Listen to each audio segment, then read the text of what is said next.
జ్యోతిర్లింగం అంటే ఏమిటి? ఒక నమ్మకం ప్రకారం పరమశివుడు ఉత్తర నక్షత్రాన ఒక రాత్రి ఈ భూమిపై అవతరించారని శివపురాణంలో చెప్పబడింది. జ్యోతిర్లింగం అంటే శివుని కొలువై ఉన్న దివ్యక్షేత్రం. జ్యోతిర్లింగాలు మొత్తం 64 ఉన్నప్పటికీ వాటిల్లో 12 మాత్రమే ప్రాముఖ్యతను సంతరించుకున్నాయి. జ్యోతిర్లింగాలు ఆకాశ వీధుల్లో నుంచి దర్శిస్తే అగ్ని స్తంభాలు వలె దర్శనమిస్తాయని హిందూ మత సంప్రదాయంలో ఒక నమ్మకం. లింగాకారం శివుని యొక్క పవిత్రమైన స్వభావాన్ని సూచిస్తుంది. జ్యోతిర్లింగం ఆవిర్భావం వెనక ఉన్న కథ. జ్యోతిర్లింగాలని నేడు పిలుస్తున్నారు. త్రిమూర్తులు అంటే ఎవరో మన అందరికీ తెలుసు. బ్రహ్మ, విష్ణువు, శివుడు ఈ ముగ్గురిని త్రిమూర్తులుగా కొలుస్తారు. ఒకసారి ఏమైందంటే ముగ్గురులో ఎవరు గొప్ప అనే వాదనకి బ్రహ్మ విష్ణువుతో దిగుతాడు. ఆ సమయంలో శివుడు అక్కడ లేడు. మీ ఇద్దరికంటే నేనే గొప్పవాడిని అని, అధికుడిని అని విష్ణువుతో అంటాడు. అలాగే నీ పుట్టుక నీకు తెలియని వాడివి. నా పుట్టుటకు నువ్వు కారకుడువా కానే కావు. నాకు నేను స్వయంగా అవతరించాను. నాపై నీ ఆధిపత్యం చెల్లదు. నేనే నీకన్నా అత్యధికుడిని అని బ్రహ్మ వాదనకు దిగుతాడు. అయితే విష్ణువు ఈ వాదన ఎలాగైనా చల్లబరచాలని రకరకాలుగా బ్రహ్మకి నచ్చ చెప్పడానికి చూడగా బ్రహ్మ ఈ లోకానికి నేనే అతినాథుడిని అని అలా వీళ్ళిద్దరూ వాదలాడు సమయంలో ఒక్కసారిగా విశ్వమంతా పిలపిలమని కంపించుకుపోయింది. వీరిద్దరి మధ్య ఓంకారనాద శబ్దంతో జ్యోతిర్లింగ రూపంలో ప్రత్యక్షమవుతాడు. బ్రహ్మ, విష్ణువు కూడా ఆ లింగం ఆచర్దన తెలుసుకోవాలని అనుకున్నారు. ఇక విష్ణువు వారహ రూపం ధరించి లింగం అడుగు భాగాన్ని వెతుకుతూ వెళ్తారు. మరోవైపు బ్రహ్మ హంసరూప ధరించి ఆకాశం అంతటా తిరుగుతూ ఉంటారు. వీరిద్దరూ ఎంత ప్రయత్నించినా సరే ఆ లింగం యొక్క ఆది తుది తెలియక చివరికి లాభం లేదని శివుడి వద్దకు వస్తారు. ఇక్కడ ఆది మరియు తుది అంటే ఆది అంటే లింగం యొక్క మొదలు అని అర్థం. తుది అంటే లింగం యొక్క అడుగు లేదా చివర అని అర్థం. ఇక దానిని కొలవలేక ఇద్దరూ కూడా శివుడి వద్దకు వచ్చారు. విష్ణువు దేవదేవ, ఆద్యాలు లేని ఈ జ్వాలలింగాన్ని అభిషేకించడం, అర్చించడం మాకు సాధ్యం కాదు. కావున నీవు ఈ జ్వాలా రూపాన్ని ఉపసంహరించుకుని మా పూజలు అందుకోవడానికి అసలైన రూపంలో అవతరించు అని ప్రార్థిస్తాడు. దాంతో విష్ణువు యొక్క ప్రార్థనలతో శాంతించిన శివుడు తన జ్వాలా స్వరూపాన్ని ఉపసంహరించుకున్నాడు. దాంతో మరుక్షణమే ఆ ప్రదేశంలో మొట్టమొదటి శివలింగం అవతరించింది. ఇది శివుని యొక్క శివలింగం ఏర్పడడం చరిత్ర. అలా లింగం ఆవిర్భవించిన సమయాన్ని మనం మహాశివరాత్రి పరమదినంగా జరుపుకుంటున్నాము. అయితే ఈ మొదటి శివలింగం యొక్క కాంతి కిరణాలు ఆ సమయంలో ఈ భూమి మీద 64 చోట్ల మీద పడ్డాయి. ఆ చోట్లలోనే నేడు శివలింగం ఏర్పడింది. శివుని ఆలయాలుగా కొనియాడబడుతున్నాయి. ఈ 64లో కూడా 12 ప్రదేశాలు మాత్రం అత్యంత శక్తివంతమైనవిగా పేరు పొందాయి. ఈ 12 ప్రదేశాలలో ఉన్న శివుని ఆలయాలలో అత్యంత శక్తివంతమైన 12 లింగాలు ఉన్నాయి.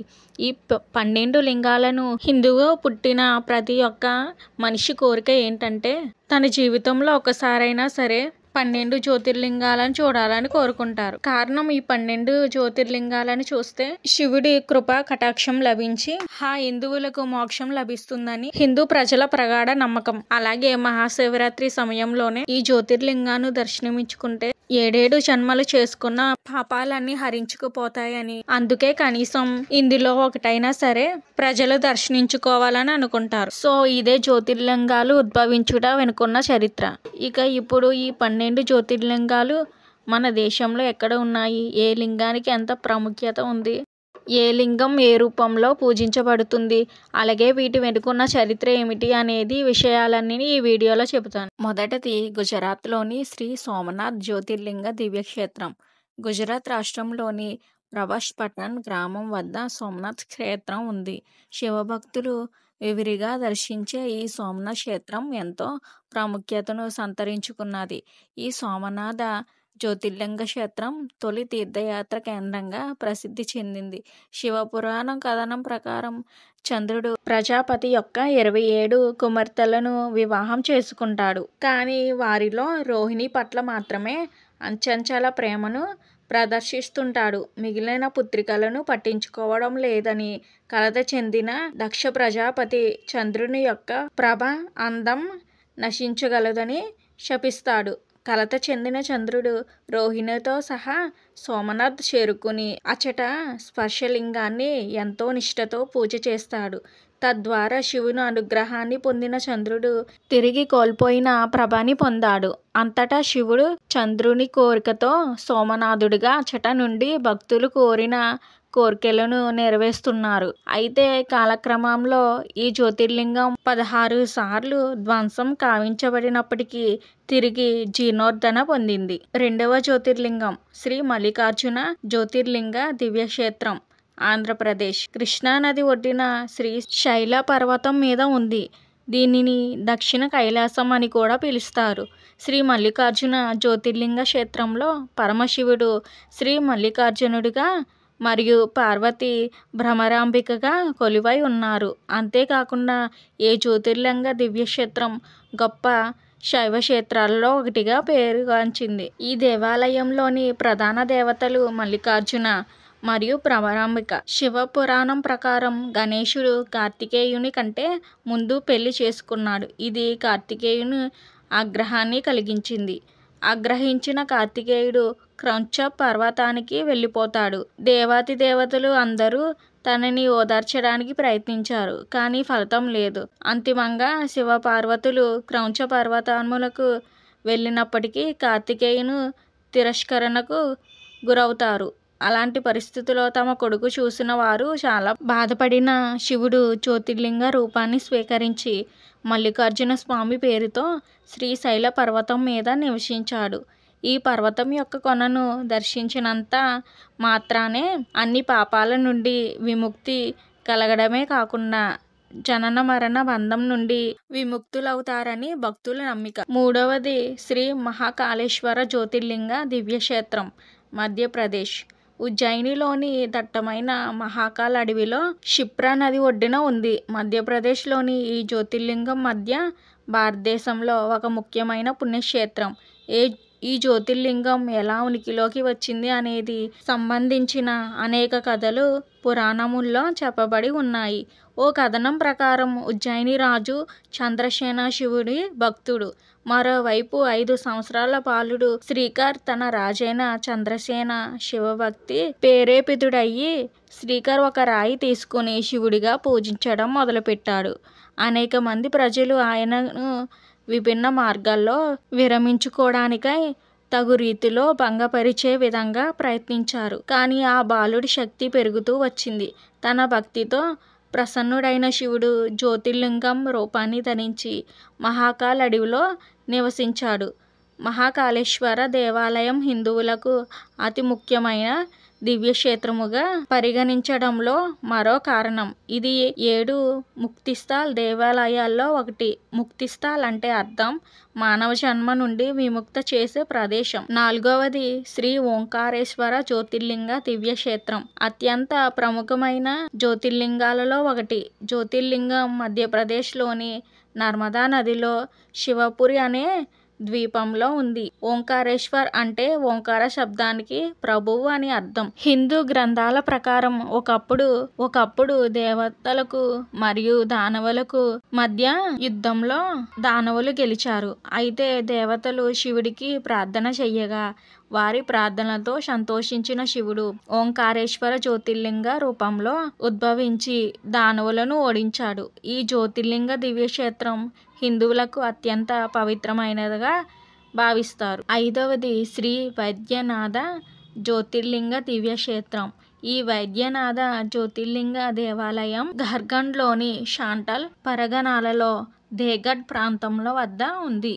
ఇది అత్యంత గౌరవించబడిన జ్యోతిర్లింగ పుణ్యక్షేత్రాలలో ఒకటి. భక్తులు వైద్యనాథ జ్యోతిర్లింగాన్ని నిష్కలమైన భక్తితో పూజిస్తే తమ యొక్క బాధల నుండి ఉపశమనం చేకూరుస్తుందని విశ్వసిస్తారు. ప్రజలు ఈ జ్యోతిర్లింగాన్ని ఆరాధించడం ద్వారా మోక్షాన్ని పొందుతారని ప్రజలు నమ్ముతారు.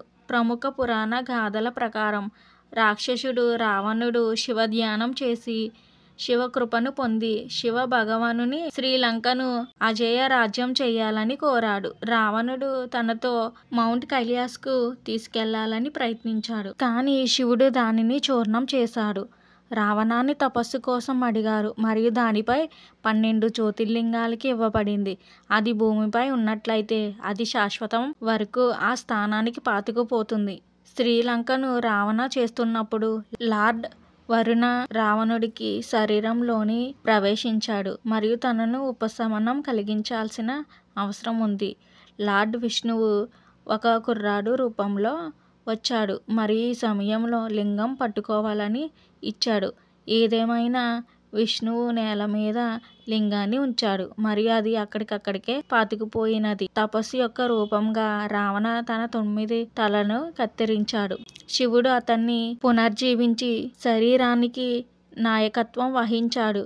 వైద్య వంటిది అయితే ఈ జ్యోతిర్లింగ వైద్యనాథ్ అని పిలువబడింది. అంతిమంగా శివ సంతోషుడై తన లింగమును తీసుకెళ్లడానికి అనుమతి ఇచ్చాడు.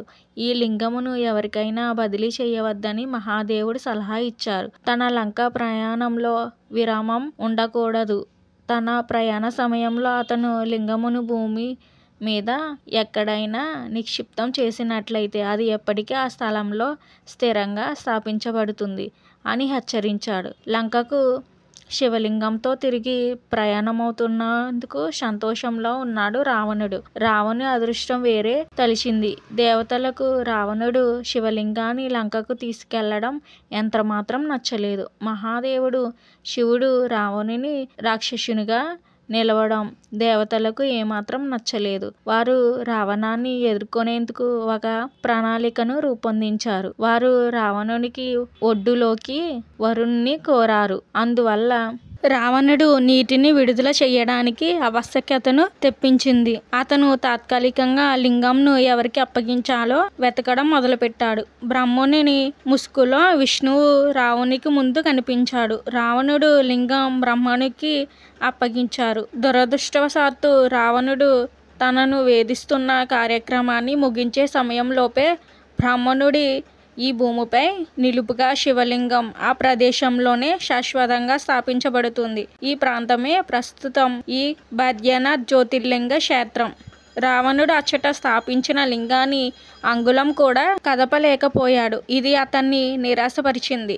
అతను హింసను ఉపయోగించుకున్నాడు, కానీ లింగాను బొటనవేలుతో నడిపించడంలో ఆయన విజయం సాధించారు. తర్వాత అతను తన పనులకు పశ్చాత్తపడి శివదేవుడిని క్షమాపణ కోరాడు. అతను లంకకి తిరిగి వచ్చినప్పటికీ లింగమును ఆరాధించడానికి ప్రతిరోజు వస్తుండేవాడు.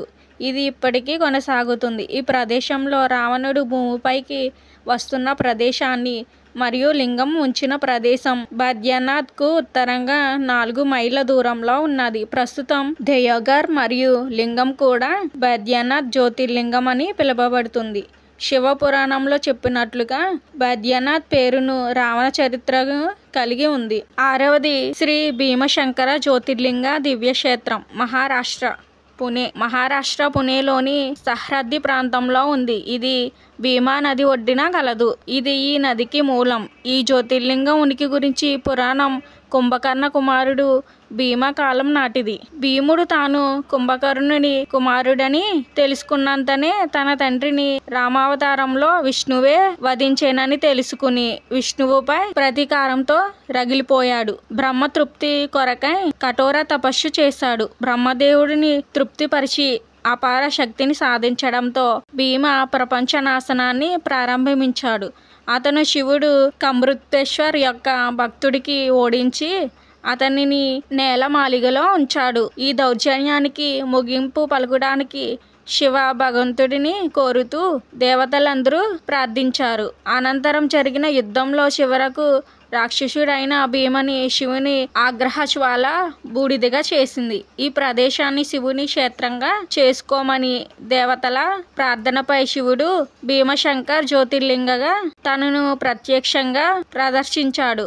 యుద్ధం తర్వాత శివుని శరీరం నుండి పోసిన చెమట భీమా నదిగా ఏర్పడిందని నమ్ముతారు. 7వది శ్రీ రామేశ్వర జ్యోతిర్లింగ దివ్యక్షేత్రం, తమిళనాడులోని సేతు తీరంలో రామేశ్వరం ద్వీపంలో ఉన్న ఈ జ్యోతిర్లింగ దివ్యక్షేత్రం 12 జ్యోతిర్లింగాలను దక్షిణ భాగం. ఈ ఆలయం దాని వాస్తుకలకు ప్రసిద్ధి చెందింది. ఇది చాలా ప్రాముఖ్యమైనది. పొడవైన అలంకరించబడిన కారిడార్లు, టవర్లు మరియు 36 తీర్థాలు ఈ దివ్యధామం యాత్ర కేంద్రముగా బనారస్తో సమానంగా ఖ్యాతి గడిచింది. ఈ జ్యోతిర్లింగ దివ్యక్షేత్రం రామాయణ గాథలో రావణుడి విజయానికి సంబంధించినదై ఉన్నది. శ్రీలంకకు వెళ్తున్న శ్రీరాముడు రామేశ్వరం వద్ద ఆగిపోయి సముద్రం మీద నీరు త్రాగుతుండగా ఆకాశవాణి, నన్ను నీవు పూజించకుండా నీళ్లు తాగుతున్నావు అని వినిపించింది. ఈ మాటలు విన్న శ్రీరాముడు ఇసుకతో లింగాన్ని చేసి పూజించాడని నమ్ముతారు. రావణుని ఓడించడానికి ఆశీర్వాదం కోసం కోరగా శివుడు జ్యోతిర్లింగగా మారి శాశ్వతంగా చేసుకుని శ్రీరాముడిపై దీవెనలు కురిపించాడు. 8వది శ్రీ నాగేశ్వర జ్యోతిర్లింగ దివ్యక్షేత్రం. నాగనాథ ఆలయంగా కూడా పిలుచుకునే ఈ నాగేశ్వర జ్యోతిర్లింగ దివ్యక్షేత్రం గోమతి ద్వారకా మరియు గుజరాత్లోని సౌరాష్ట్ర తీరంలోని బైట్ ద్వారకా ద్వీపం మధ్య మార్గంలో ఉంది. ఈ జ్యోతిర్లింగం ప్రాముఖ్యత ఏమిటంటే అన్ని రకాల కాలకోట విషాల నుండి రక్షణ సూచిస్తుంది. ఈ దేవాలయంలో పూజించేవారు అన్ని విష ప్రమాదాల నుండి తప్పించుకున్నారని నమ్ముతారు. శివ పురాణాల ప్రకారం సుప్రియ భక్తుడిని దారుక అనే దానవుడు వశపరుచుకుని అందరు బందీలతో రాజధానమైన దారుకానంలో బంధించాడు. అయితే సుప్రియ మిగిలిన బందీలను ఓం నమ శివాయ అని ధ్యానం చేయమని సలహా ఇవ్వగా బందీలందరూ ధ్యానించడం మొదలుపెట్టారు.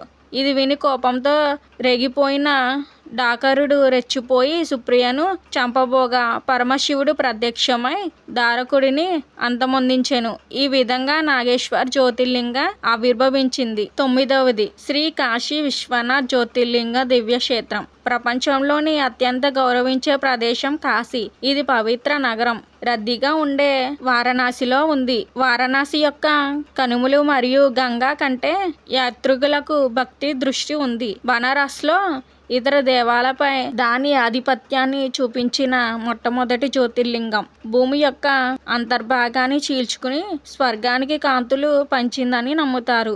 ఈ దేవాలయం శివునికి అత్యంత ప్రియమైనదిగా చెప్పబడింది మరియు ఇక్కడ చనిపోయిన వారికి విముక్తి లభిస్తుందని ప్రజలు నమ్ముతారు. పరమశివుడు స్వయంగా ఇక్కడ నివసిస్తూ భక్తులను విముక్తి మరియు సంతోషం ఇచ్చేవాడని నమ్మకం. ఈ ఆలయం అనేక సార్లు పునర్మించబడింది కానీ దాని ప్రాముఖ్యతని ఎల్లప్పుడూ కొనసాగించింది. 10వది శ్రీ త్రయంబకేశ్వర్ జ్యోతిర్లింగ దివ్యక్షేత్రం నాసిక్. ఈ త్రయంబకేశ్వర్ దేవాలయం మహారాష్ట్రలోని నాసిక్ నుండి 30 కిలోమీటర్ల దూరంలో గోదావరి నది పరివాహక ప్రాంతంలో ఉండే బ్రహ్మగిరి అనే పర్వతం వద్ద ఉంది. ఈ దేవాలయం గోదావరి నదికి మూలంగా పరిగణించబడుతుంది. దీనిని గౌతమి గంగా అని పిలుస్తారు.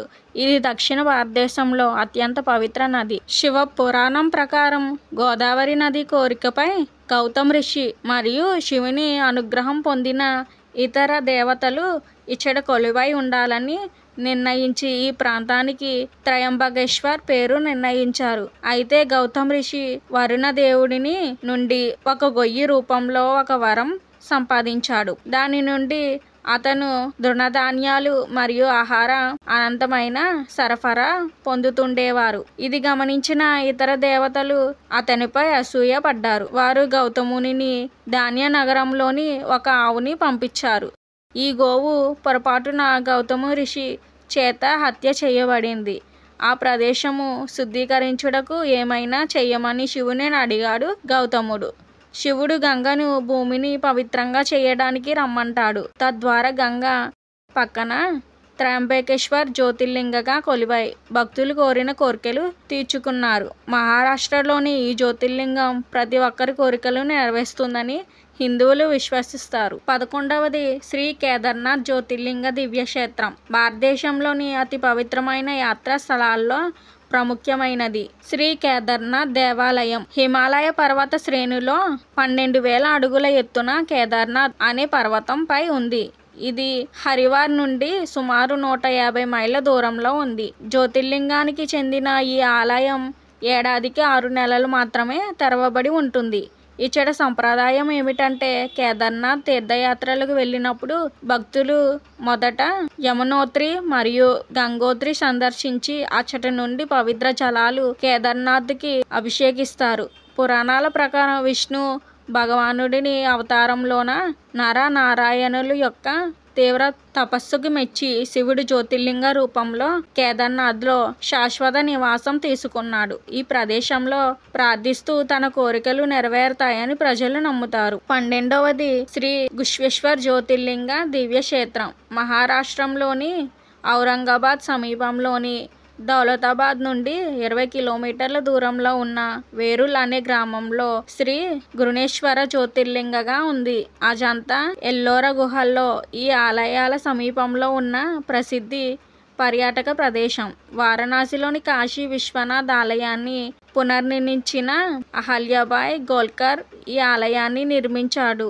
గుష్ణేశ్వర్ ఆలయం కుసుమేశ్వర్, గశేశ్వర, గృహేశ్వర మరియు కృష్ణేశ్వర వంటి ఇతర పేర్లతో కూడా పిలుస్తారు. శివ పురాణాల ప్రకారం సుధర్మ మరియు సుదేహ అనే జంట దేవగిరి పర్వతం మీద నివసించేవారు. వారు సంతానహీనులయ్యారు.